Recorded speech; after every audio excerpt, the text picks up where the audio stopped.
dear participants, it's my duty to present the project overall. And maybe it's the last time I can talk about it using the present time. And it makes me something. We are coming to a close. InsSciDE, in one sentence, is the guiding idea is to inform reflections on the present and future of science diplomacy in and for Europe at the light of history. To put this project in context, I have to mention that 2 other projects were funded by the EU over the last 5 years.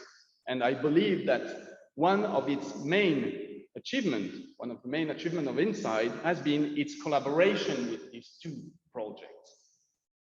And its ability to build with them the EU Science Diplomacy Alliance, which is a key open platform holding, in a way, its first in-presence meeting today.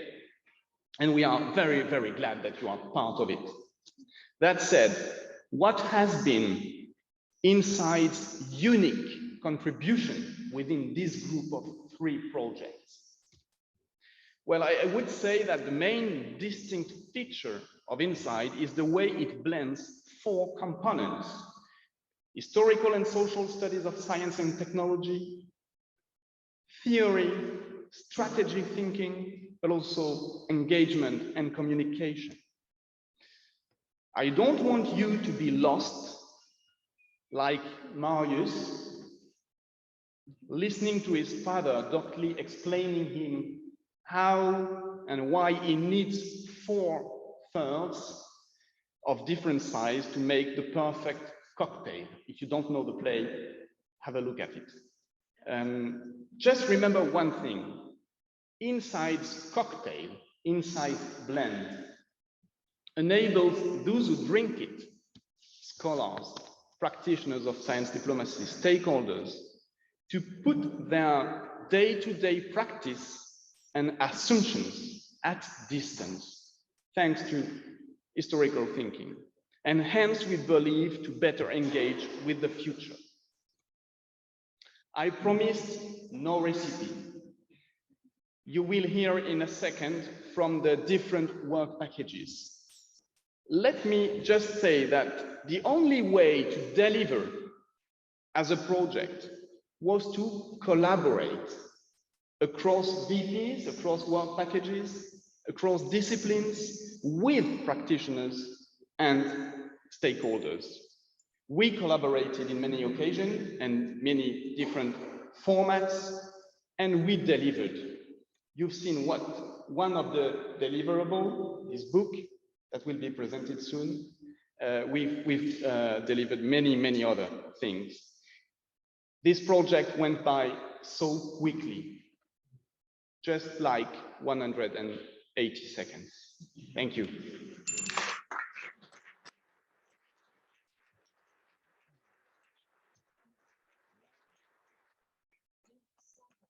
Slava for work package 1, and could work package 2 move down as well?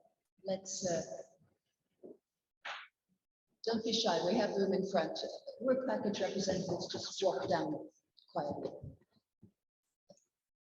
No, work package 1.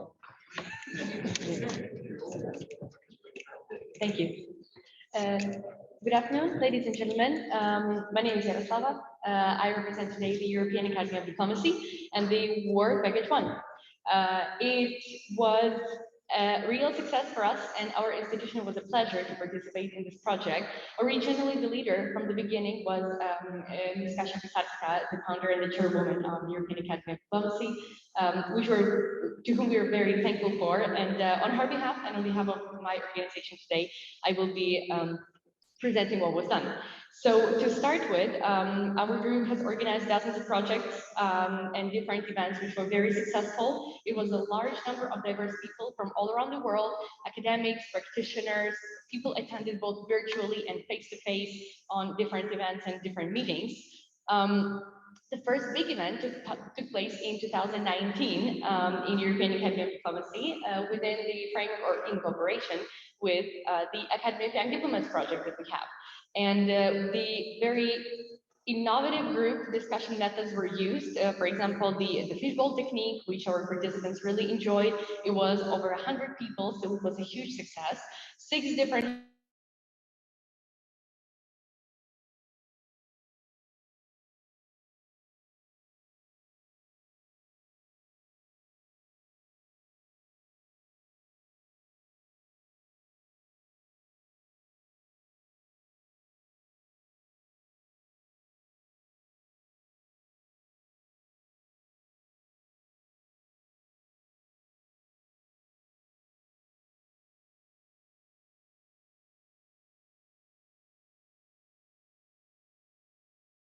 live, of course, but everything happened, as you know, so both of the schools happened online. Nevertheless, it was still a huge success, and you can see a couple of pictures from what was done and discussed during the schools. There were 52 students from across the world who expressed high satisfaction with the project, and we were extremely proud that those projects took place and they were successful, and that people had the means and the platform to discuss such important issues despite of the COVID and all of the challenges that we had. So a total of 8 cases were presented, and we had practitioners and practical strategy exercises to accompany the historical learning as well. So a lot of things were done during the project, and we were able to as well invite some of the alumni to Warsaw last April actually. Some of them are present today in this amphitheater. Some of them also were the leaders of the discussions that we had earlier today in the first part. So all in all, it is a huge thanks to the InsSciDE project, and the European Academy of Diplomacy was really pleased to take part in it, and really proud of the work package 1 that has been done.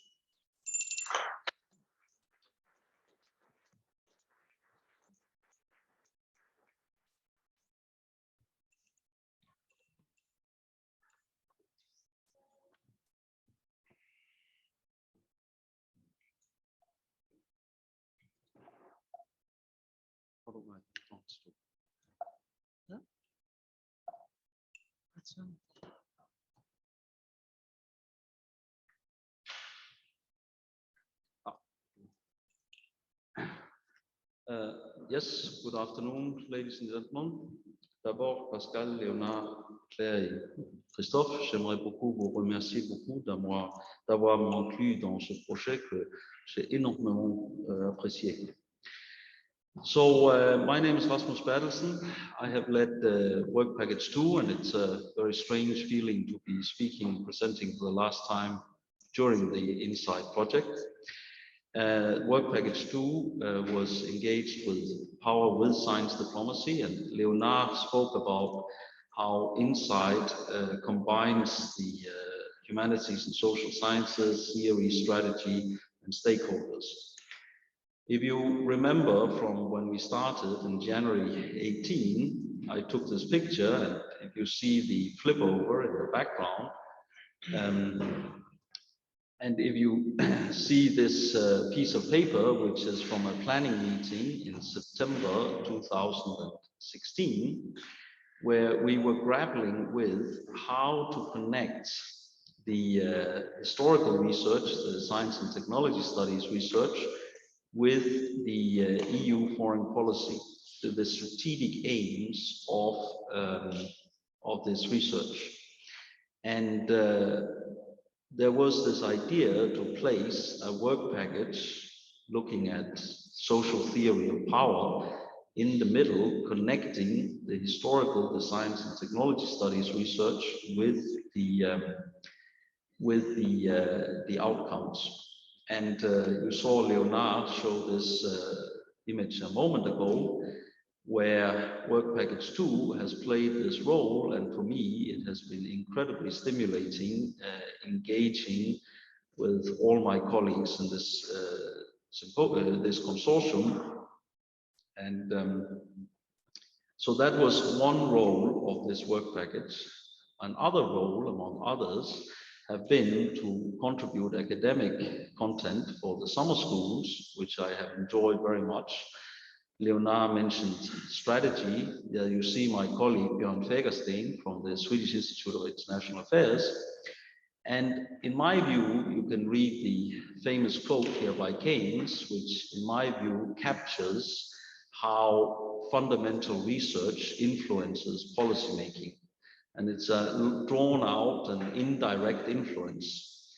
But I will simply conclude by saying that I believe that InsSciDE we have been the academic scribblers of science diplomacy, and perhaps the mad men and mad women in charge of European and global science diplomacy in the future.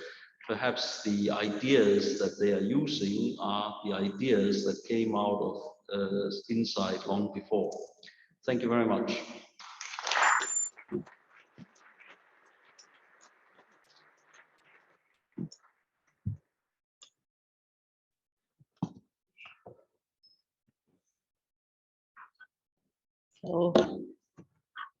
So good afternoon. So thank you also for having us here. Merci. We are with the work package 3, so it's on science diplomats, fluid identities and emergent practices. This is how we began our main questions concerning research. The idea that although science diplomacy was a new concept, it was an old practice, so we would like to dig in history and understand how it began, to understand how science diplomacy is built and how it came to age, and try to find out the way it came from informal to formal practices in a long durée perspective. And so our actors and what we have been researching, freelancers, academies, counselors and attachés, networks, both personal and institutional, and then this idea of the national and European, or if you want to, the local and the global. So this is what we have been doing. So we, at the long durée perspective, our case studies go from the 18th century to the 21st century. And what we could highlight from our research cases was precisely these informal and formal instances of science diplomacy. On the other hand, the institutional, the governmental and the personal networks, which are important and which are important in different moments. The invisible actors, there are lots of them. If you look for just formal instances, there are lots of actors that will remain in the shadows, and we wanted to bring them to the light. Power asymmetries, diverse geographies, that is the local and the global, and we included the imperial and the colonial. Science diplomacy as a collaborative effort, but also science diplomacy as an arena for tensions. So these were the main questions we were dealing with. And then if we had to summarize our case studies in a more visual way, so the first one is precisely the flexibility and the plasticity of the concept. There are no ways of thinking one science diplomacy, different contexts, different geographies, different power balances result in different science diplomacy, both concerning the scientists and the engineers and diplomats themselves. Do we have a European shared diplomacy? Our case studies show mostly that we are piling each other, but still in a very national scale. Of course, there are some attempts, and you have them here, but they result lots of time in someone getting out of the common effort. So we want to have this kind of everyone engaged in the same practice. For now, it's still a unicorn, but we think that the science diplomacy and the InsSciDE will contribute to give it life. Thank you.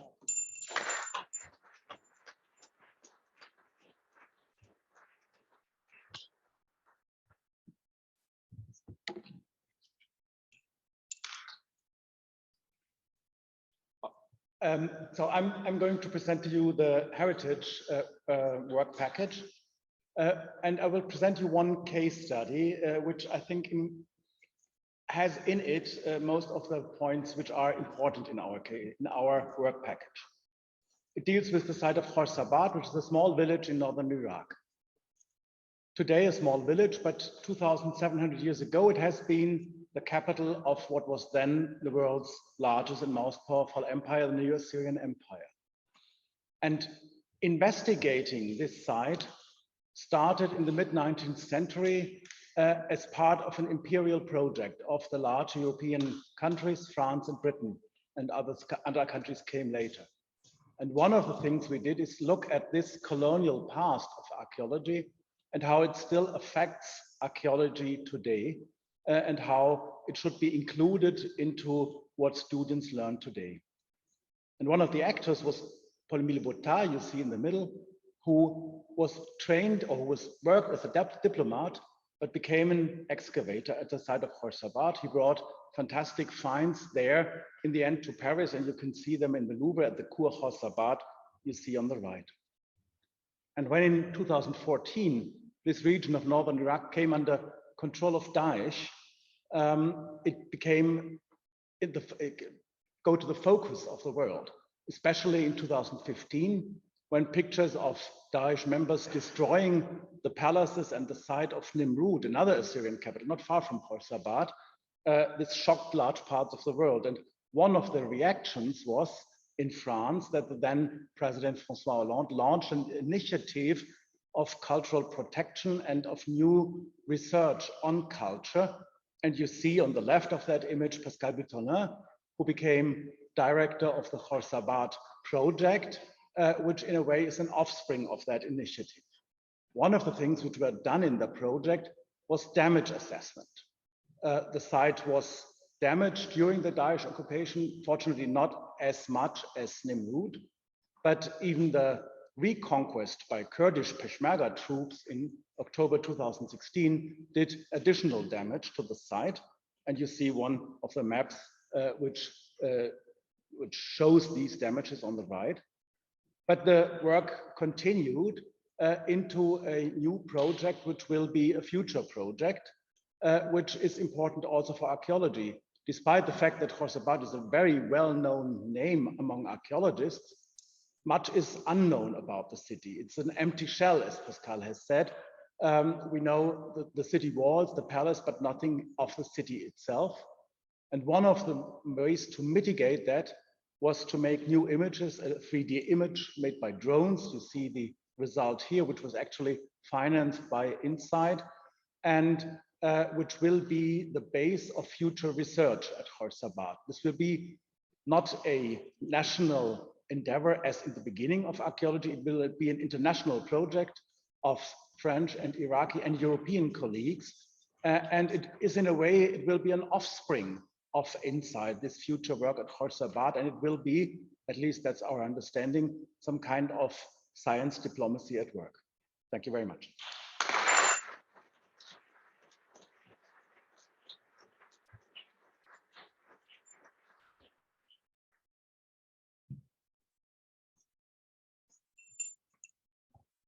Thank you.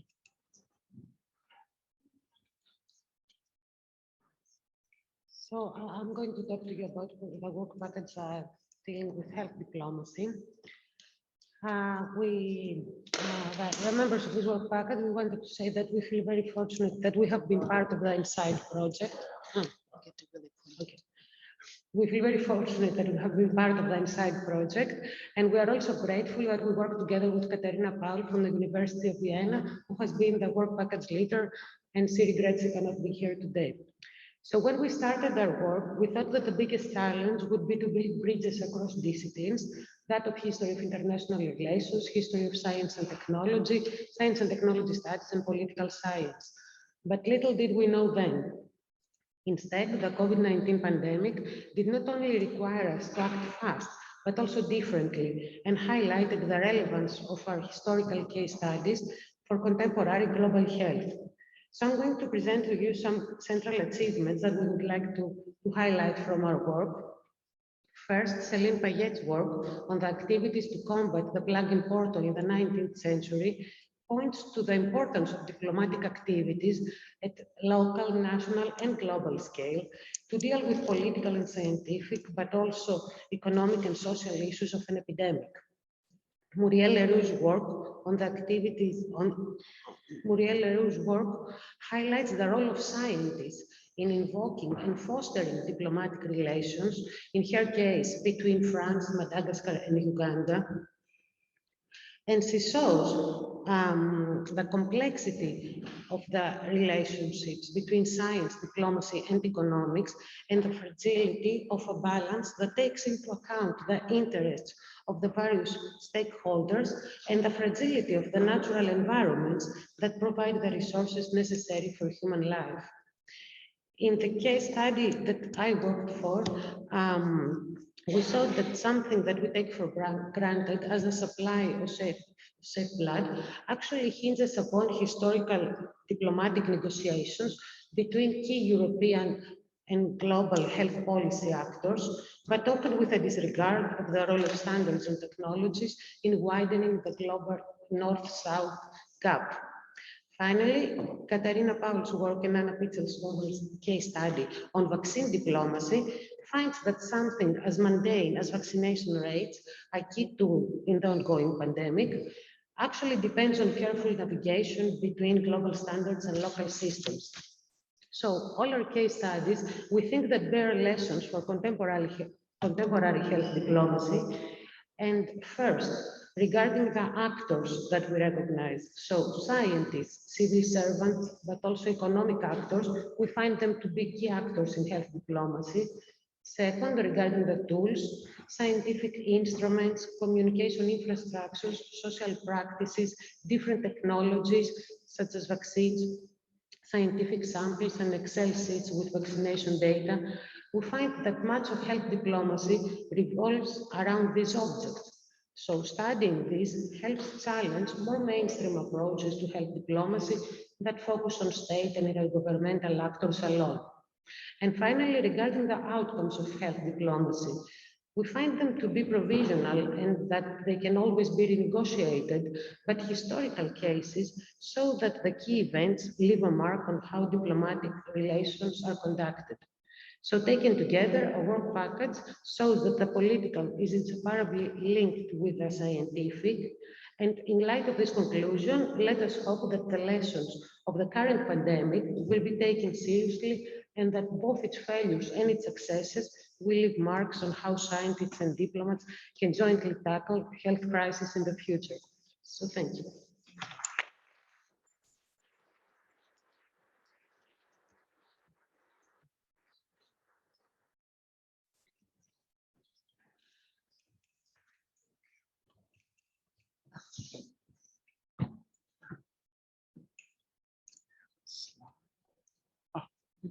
Yes, if you want it, you have just those two. That's good. Thank you. In the spirit of diplomacy, our work package produced a common text. So I'll be reading from that. We all agreed to it. Work package 6, entitled Security, Scientific and Technical Cooperation in the Context of European Diplomacy, took as its approach an examination of less obvious and even hidden aspects of diplomatic negotiations regarding EU security. Rather than focus on front stage diplomacy conducted by professional diplomats, we often considered the scientific and technological background to negotiations, informal diplomatic channels, and the material character of the instruments and hardware under negotiation. So for example, we found in the case of Alexandros Christis' examination of European Union border controls that impetus for diplomatic action often starts not with front stage diplomats, but with the ideas and actions of experts and functionaries. Likewise, in the case study of the formation of nuclear insurance pools carried out by Christis and by Maria Rentezzi, the concerns of enterprises and institutions exposed to technological risk are addressed initially informatively by engineers, lawyers, business leaders, and government officials. These case studies suggest that the front stage representatives of governments depend on social and political networks of often invisible actors.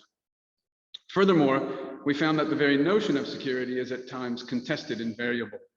The case study carried out by work package member Sotiros Mikros, examining EU-African security relations, found that security practices are often defined by dominant actors. Meaning, for example, that border security in the recent past has emphasized, or rather that the EU has emphasized border security at the expense of food or water security. The work package also set out to investigate the historical effects of the networks of nuclear risk management, which emerged in the 50s and the 60s, especially by looking at the materiality of science and nuclear diplomacy in the 70s, 80s, and 90s. Our case studies suggest how earlier periods shaped subsequent efforts to address techno-scientific innovation and risk. For example, in Matthew Adamson's, that's me, my case study of Moroccan, European, US nuclear energy relations, we see that a smaller nation might use the potentialities of a high technology to address a host of national and geopolitical goals. Likewise, in the case study of Anna Eberg involving the multinational planning and governance of the large controlled thermonuclear fusion experiment ITER, we found that highly diplomatic notions of reciprocity and compromise have a direct impact on the very design and construction of a highly significant international big science instrument. So in sum, the architecture of large-scale information or technological systems created for border control, nuclear regulation, and energy production should be understood as a result of not of technocratic work, but of technical political negotiations. Security threats tend to be defined by more powerful actors, and science diplomacy appears not so much as a benign tool for enhancing international collaboration, but as a powerful instrument in multilateral political negotiations. Wow.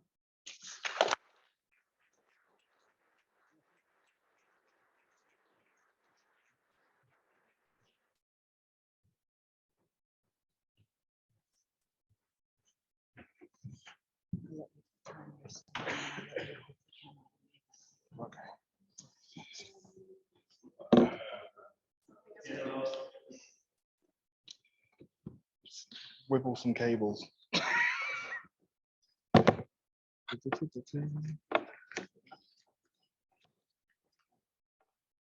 Okay, it's not the work package on computers.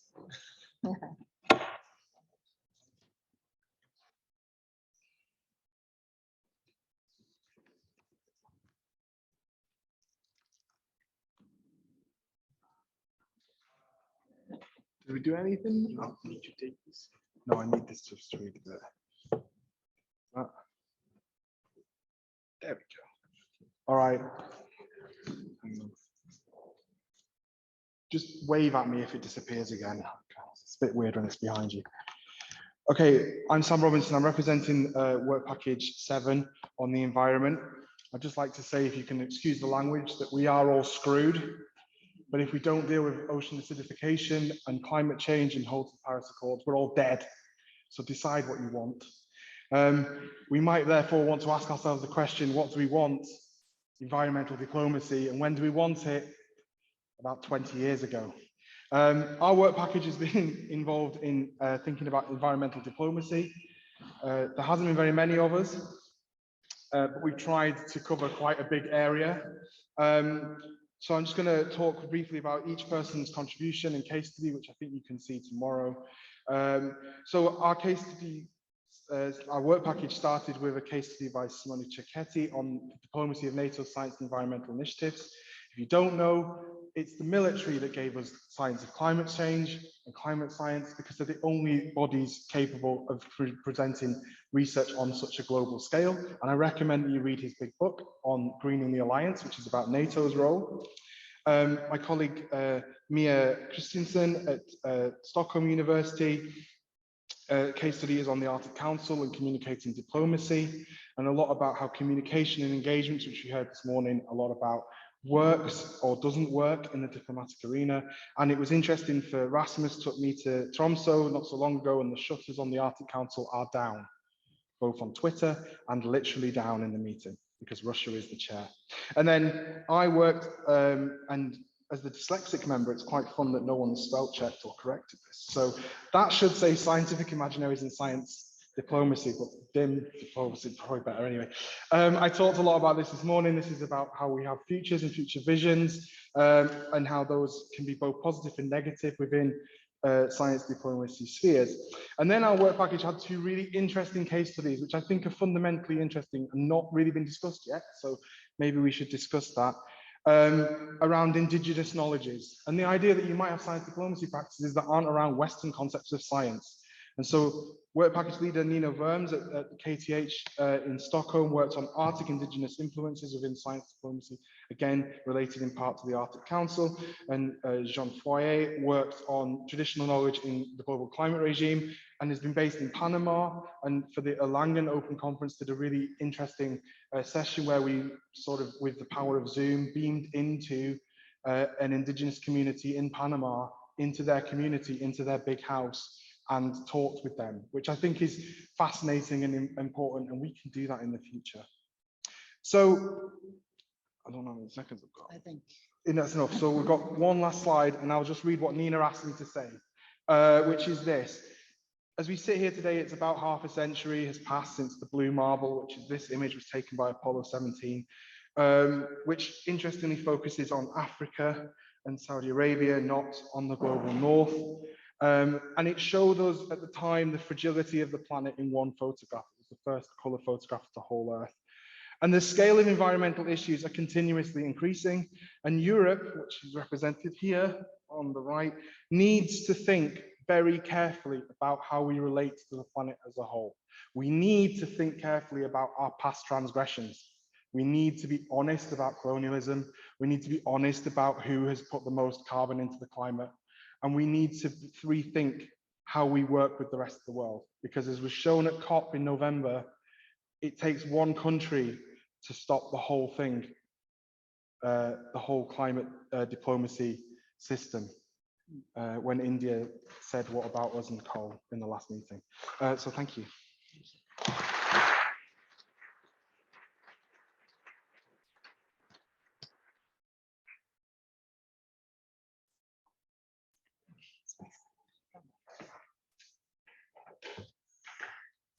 I speak with this now. Yes. Okay, thanks. Hi, everybody. David Burigana from Padua University, Italy, Europe, Earth. And keep calm, now we are in space all together with lab, and we speak about space cooperation, but we are in a global competition, and we are interested in our work page to the interplay between experts and politicians around a diplomatic object like the space plane Hermes. And you have here a very nice paper by Anne de Floris about national interest and the mediation in the European Space Agency.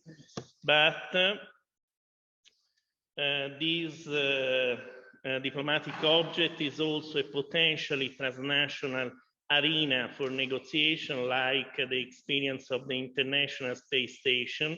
You don't see, but this is my paper about the space Rex diplomacy, a case study about actors, dynamics in space diplomacy. But space diplomacy is also very important even in the geopolitical confrontation, like today we see very well, and I think it's very nice to have three papers that they presented how was important during Cold War period.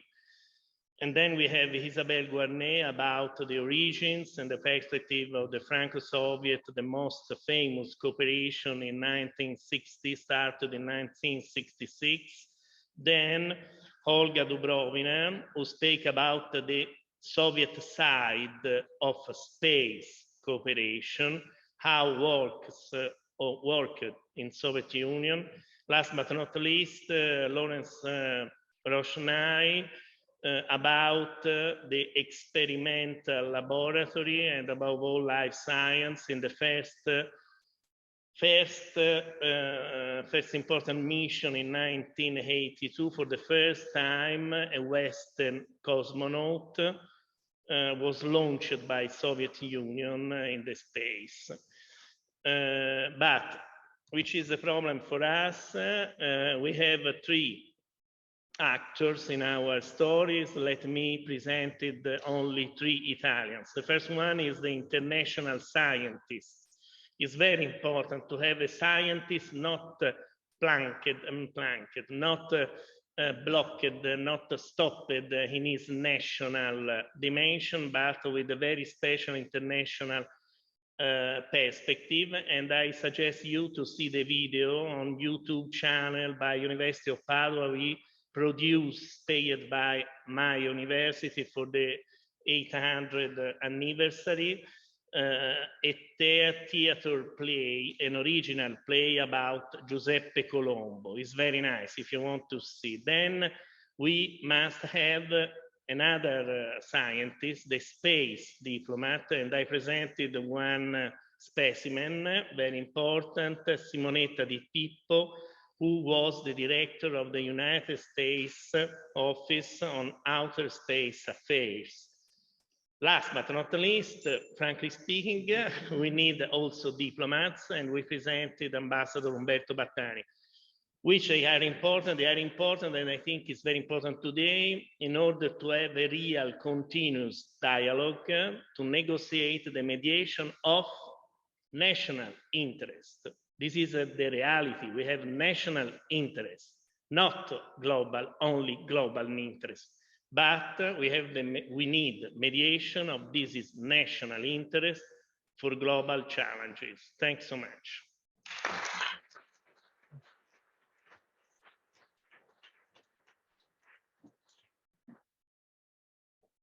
This has been a project of history giving voice to the past. And as Sam mentioned, for the environment work package, we've also taken care to give voice to traditional actors who are perhaps non-traditional in science diplomacy. Those cases have even given voice to non-human actors and to the environment. In my own profession, about technological governance, we often ask about how to give voice to future generations. But right this minute, I'm going to give voice to those who have COVID, those who should be here presenting this work package, Communication, Impact and Legacy. And a great thanks to Daniela Palmberg, who prepared this and who so faithfully made us visible, made us known, and supported us in 1,000 ways throughout the project. Daniela Palmberg, our community manager. She speaks of how InsSciDE has created a repertoire for the future. All of the cases that we have spoken of, but also our training materials and learning of many kinds are online and will stay there as long as CERN exists with Zenodo and as long as our EU Science Diplomacy Alliance will exist online. Here you have the web. We have been growing and growing in our social,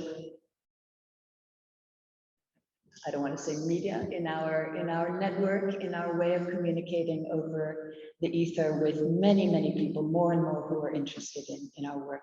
And we shall be migrating all of this, all of the InsSciDE work over onto the EU Science Diplomacy Alliance channels. So we also will have ongoing human mediated networks like the alumni network of the Warsaw Science Diplomacy School. And I think that our work here this morning has showed that the Alliance really has a huge potential to continue interdisciplinary work and transdisciplinary work with scholars, practitioners, and other interested parties. So here is simply the sum of the case studies. 28 case studies in the book that Pascal showed. A lot of care taken. I want to shout out our graphic designer with green hair. I want to shout out all of the case study authors who habitually write 30 pages in their own language and who here wrote 8 pages in the language that I required, with boxes, with images, with very direct, very precise statements. Those of you who have traveled here and who will come to UNESCO tomorrow, please come during the breakfast in the morning to get your own copy of this book. Those who are based in France, we ask you to get in touch with us later. And as you'll see at the end here, once again, all of these will be available online at Zenodo.